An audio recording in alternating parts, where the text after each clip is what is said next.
Hi ವೀಕ್ಷಕರುಗಳ ನಮಸ್ಕಾರ. Welcome to my YouTube channel. Welcome to the family. Welcome to Hindu Dharma Anu. ಈಗ ಇಂದಿನ ಸಂಚಿಕೆಯಲ್ಲಿ ಲಕ್ಷ್ಮಿಯನ್ನು ಯಾವ ರೀತಿ ಶಾಸ್ತ್ರೋಕ್ತವಾಗಿ ಹಾಗೂ ಸುಲಭವಾಗಿ ಸರಳವಾದ ಟಿಪ್ಸ್ನ ಫಾಲೋ ಮಾಡೋದ್ರಿಂದ ಲಕ್ಷ್ಮಿಯನ್ನು ಒಲಿಸ್ಕೊಳ್ಬಹುದು ಅನ್ನೋದನ್ನು ಹೇಳ್ತೀನಿ. ಹಾಗೆ ಪ್ರಮುಖವಾದಂಥ ಪೂಜಾ ನಿಯಮಗಳು ಪ್ರತಿಯೊಂದನ್ನು ನಾನಿವತ್ತು ನಿಮಗೆ ಶೇರ್ ಮಾಡ್ತಾ ಹೋಗ್ತೀನಿ. ಇನ್ನು ನನ್ನ ವಿಡಿಯೋ ನೋಡ್ತಾ ಇರೋರು ದಯವಿಟ್ಟು ಎಲ್ಲರೂ ಸಬ್ಸ್ಕ್ರೈಬ್ ಮಾಡಿ, ಲೈಕ್ ಮಾಡಿ, ಶೇರ್ ಮಾಡಿಕೊಂಡು ವಿಡಿಯೋವನ್ನು ನೋಡಿ. ಇನ್ನು ನನ್ನ ಚಾನಲ್ ಯಾರು ಸಬ್ಸ್ಕ್ರೈಬ್ ಮಾಡಿಲ್ಲೋ ದಯವಿಟ್ಟು ಎಲ್ಲರೂ ಸಬ್ಸ್ಕ್ರೈಬ್ ಮಾಡಿ. ಈಗ ವಿಡಿಯೋನ ಸ್ಟಾರ್ಟ್ ಮಾಡೋಣ. ಈಗ ಲಕ್ಷ್ಮಿಯನ್ನು ಒಲಿಸ್ಕೊಳ್ಳೋದಕ್ಕೆ ಮೊದಲನೇದಾಗಿ ಏನು ಮಾಡಬೇಕು ಅಂತಂದರೆ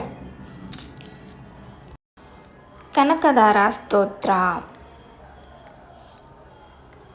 ಈ ಶ್ಲೋಕವನ್ನು ಯಾರು ಪ್ರತಿದಿನ ಓದಿ ಶ್ರೀ ಮಹಾಲಕ್ಷ್ಮೀ ದೇವಿಯ ಪೂಜೆಯನ್ನು ಮಾಡ್ತಾರೋ ಅವರಿಗೆ ಜೀವನದಲ್ಲಿ ದಾರಿದ್ರ್ಯ ಅನ್ನೋದು ಬರುವುದೇ ಇಲ್ಲ.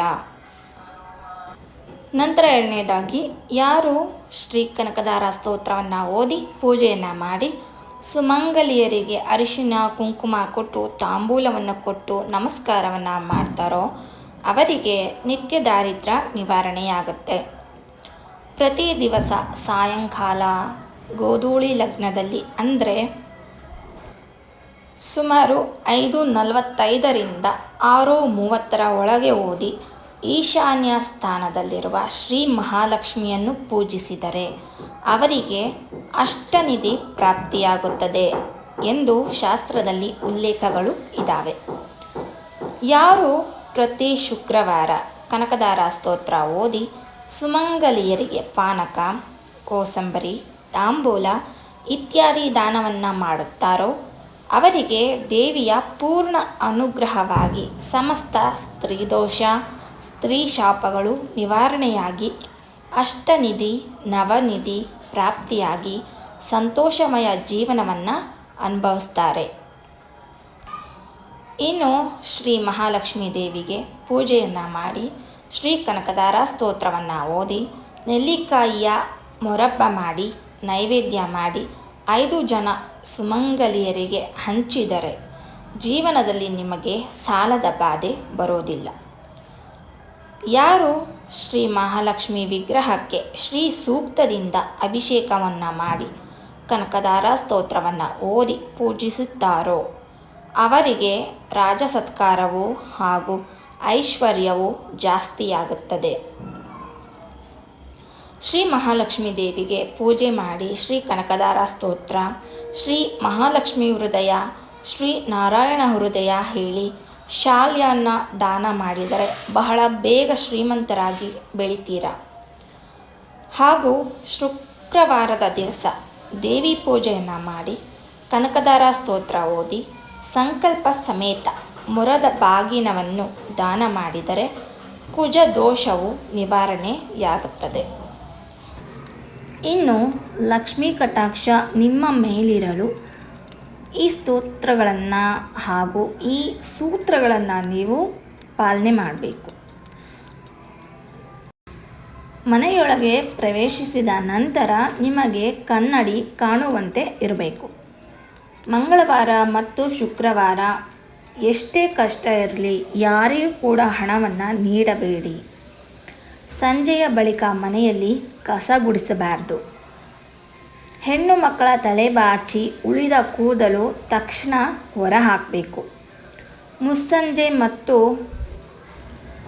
ಅಥವಾ ಸಂಜೆ ಸಮಯದಲ್ಲಿ ಹೆಣ್ಣು ಮಕ್ಕಳು ಯಾವತ್ತೂ ಅಳಬಾರ್ದು.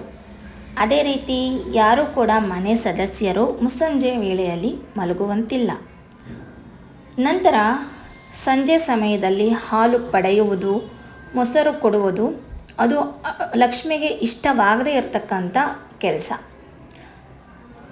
ಇನ್ನು ಮನೆಯೊಳಗೆ ಪಾದರಕ್ಷೆಯನ್ನು ಯಾರೂ ಕೂಡ ಧರಿಸಬಾರ್ದು. ಹೊರಗಿನಿಂದ ಬಂದ ತಕ್ಷಣ ಕೈಕಾಲು ತೊಳೆದು ಮನೆಯನ್ನು ಪ್ರವೇಶಿಸಬೇಕು. ಇಷ್ಟು ಸೂತ್ರಗಳನ್ನು ನಾವು ತುಂಬ ಸಿಂಪಲ್ ಆದ ಟಿಪ್ಸ್ ಇದೆಲ್ಲ, ಇದನ್ನೆಲ್ಲ ಫಾಲೋ ಮಾಡೋದ್ರಿಂದ ಲಕ್ಷ್ಮೀ ಕಟಾಕ್ಷ ನಿಮ್ಮ ಮನೆಗೆ ಹಾಗೂ ನಿಮಗೆ ಸದಾ ಇರುತ್ತೆ. ಹೀಗೆ ಲಕ್ಷ್ಮೀ ಕಟಾಕ್ಷಕ್ಕಾಗಿ ನಾವು ಹಲವು ವಿಷಯಗಳನ್ನು ಪಾಲನೆ ಮಾಡಬೇಕು. ನಂತರ ದೇವರ ಮನೆಗೆ ಪ್ರತಿದಿನ ಸ್ನಾನ ಮಾಡಿ ಶುದ್ಧ ವಸ್ತ್ರವನ್ನು ಧರಿಸಿಯೇ ಪ್ರವೇಶಿಸಬೇಕು. ರಾತ್ರಿ ಮಲಗಿದ ವಸ್ತ್ರದಲ್ಲಿ ಅಥವಾ ಅಶುಚಿಯಾದ ವಸ್ತ್ರವನ್ನು ಧರಿಸಿ ಎಂದಿಗೂ ದೇವರ ಮನೆಗೆ ಪ್ರವೇಶಿಸಬಾರದು. ಸ್ನಾನ ಮಾಡದೆಯೇ ದೇವರ ಮನೆ ಪ್ರವೇಶ ಮಾಡಬಾರದು.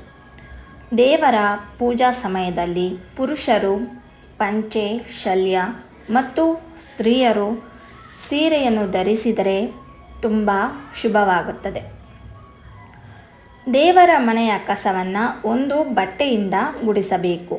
ಮನೆಯ ಹೊಸ್ತಿಲನ್ನೂ ಸಹ ಬಟ್ಟೆಯಿಂದ ಒರೆಸಿ ಪೊರಿಕೆಯನ್ನು ಎಂದಿಗೂ ಯೂಸ್ ಮಾಡಬಾರ್ದು.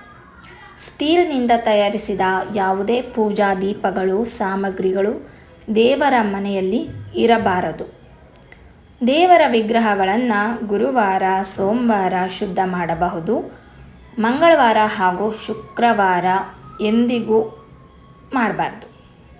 ದೇವರ ವಿಗ್ರಹಗಳು 3 ಇಂಚಿನ ಒಳಗಿರಲಿ ಮತ್ತು ಶಕ್ತ್ಯಾನುಸಾರ ಪೂಜೆ ಮಾಡಿ ಹಾಗೂ ನೈವೇದ್ಯವನ್ನು ಪ್ರತಿದಿನ ಅರ್ಪಿಸಬೇಕು. ದೇವರ ದೀಪಗಳನ್ನು 2 ಮಾತ್ರವೇ ಹಚ್ಚಿದರೆ ಶುಭ. ಒಡೆದು ಹೋಗಿರುವ ದೀಪಗಳು, ದೇವರ ಚಿತ್ರಪಟಗಳು, ಪೂಜಾ ಸಾಮಗ್ರಿಗಳು ಬಳಸಬೇಡಿ.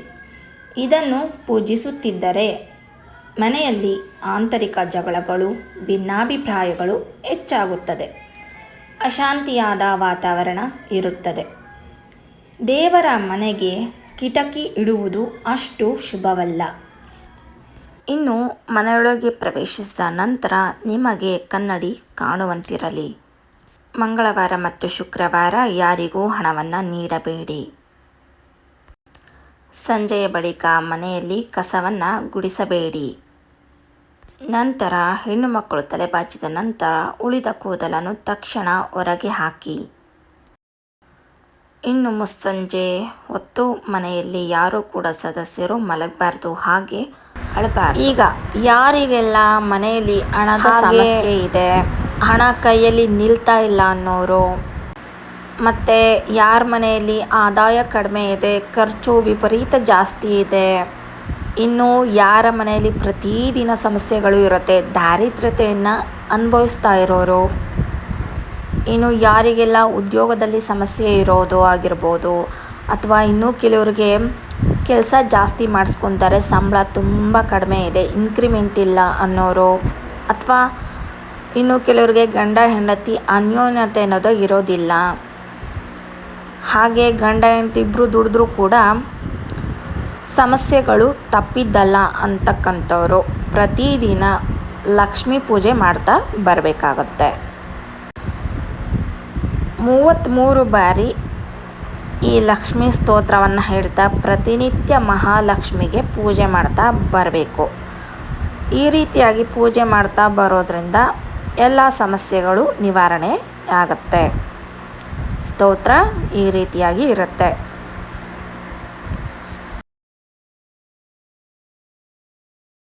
ಬಹಳ ಸರಳವಾದಂಥ ಸ್ತೋತ್ರ ಇದು, ಶ್ರೀಲಕ್ಷ್ಮೀ ಸ್ತೋತ್ರ.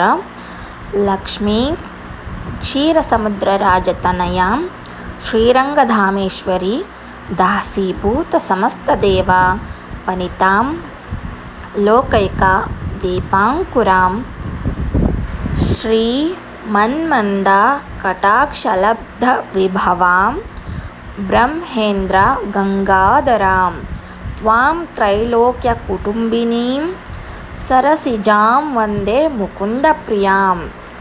ಈ ರೀತಿಯಾಗಿ ಪ್ರತಿದಿನ 33 ಬಾರಿ ಈ ಸ್ತೋತ್ರವನ್ನು ಹೇಳ್ತಾ ಲಕ್ಷ್ಮೀ ಪೂಜೆ ಮಾಡ್ತಾ ಬರಬೇಕು. ಪ್ರತಿದಿನ ನೀವು 33 ಬಾರಿ ಲಕ್ಷ್ಮಿಗೆ 33 ವಿಧವಾದಂಥ ಹೂವನ್ನು ಅರ್ಪಿಸಬೇಕಾಗುತ್ತೆ. ಅರ್ಪಿಸ್ತಾ ನೀವು ಈ ಸ್ತೋತ್ರವನ್ನು ಹೇಳ್ಕೊಂಡು ಮಹಾಲಕ್ಷ್ಮಿ ಕಟಾಕ್ಷಕ್ಕೆ ನೀವು ಪೂಜೆ ಮಾಡ್ತಾ ಬರಬೇಕಾಗುತ್ತೆ. ಹಾಗೆ ಇಲ್ಲಿ ಇನ್ನೊಂದು ವಿಷಯ, ಪ್ರಮುಖವಾದಂಥ ವಿಷಯ ಏನಪ್ಪ ಗಮನಿಸಬೇಕು ಅಂದರೆ, ಮಹಾಲಕ್ಷ್ಮಿ ಫೋಟೋವನ್ನು ನೀವು ಮಹಾಲಕ್ಷ್ಮಿ ಕುಳಿತುಕೊಂಡಿರಬೇಕು, ಅಂದರೆ ಪದ್ಮಾಸನ ಈ ಫೋಟೋದಲ್ಲಿ ಇರ್ತಕ್ಕಂಥ ಅಂದರೆ ಪದ್ಮಾಸನ ಸ್ಥಿತಿಯಲ್ಲಿ ಕುಳಿತುಕೊಂಡಿರ್ತಕ್ಕಂಥ ಫೋಟೋವನ್ನು, ಲಕ್ಷ್ಮಿ ಫೋಟೋವನ್ನು ಇಟ್ಟು ನಾವು ಪ್ರತಿನಿತ್ಯ ಪೂಜೆ ಮಾಡೋದ್ರಿಂದ ಲಕ್ಷ್ಮಿ ಒಲಿತಾಳೆ. ಇನ್ನು ಕೆಲವ್ರ ಮನೆಯಲ್ಲಿ ಏನಂದರೆ ಲಕ್ಷ್ಮಿ ನಿಂತ್ಕೊಂಡಿರ್ತಾಳೆ. ಲಕ್ಷ್ಮಿ ತುಂಬ ಚಂಚಲ. ನಾವು ಮನೆಯಲ್ಲಿ ಆ ರೀತಿಯಾಗಿ ಫೋಟೋ ಇಟ್ಟು ಪೂಜೆ ಮಾಡೋದು ಹಾಗೆ ಪೂಜೆಗೆ ಲಕ್ಷ್ಮಿಗೆ ಕಮಲದ ಹೂವು ಅಂದರೆ ತುಂಬ ಇಷ್ಟ. ಅದಕ್ಕಾಗಿ ನೀವು ಪೂಜೆಗೆ ಶುಕ್ರವಾರದ ದಿನ ಅಟ್ಲೀಸ್ಟ್ ಒಂದು ಕಮಲದ ಹೂವನ್ನಾದರೂ ದೇವಿಗೆ ಅರ್ಪಿಸಬೇಕಾಗತ್ತೆ. ಮತ್ತು ಸುಮಂಗಲಿಯರಿಗೆ ಅರಿಶಿನ ಕುಂಕುಮ ಕೊಡುವಾಗ ಕಮಲದ ಹೂವನ್ನು ತಾಂಬೂಲದೊಡನೆ ನೀಡಿದರೆ ನಿಮಗೆ ಯಾವುದೇ ರೀತಿ ಸಮಸ್ಯೆಗಳಿದ್ದರೂ ಕೂಡ ನಿವಾರಣೆಯಾಗುತ್ತೆ.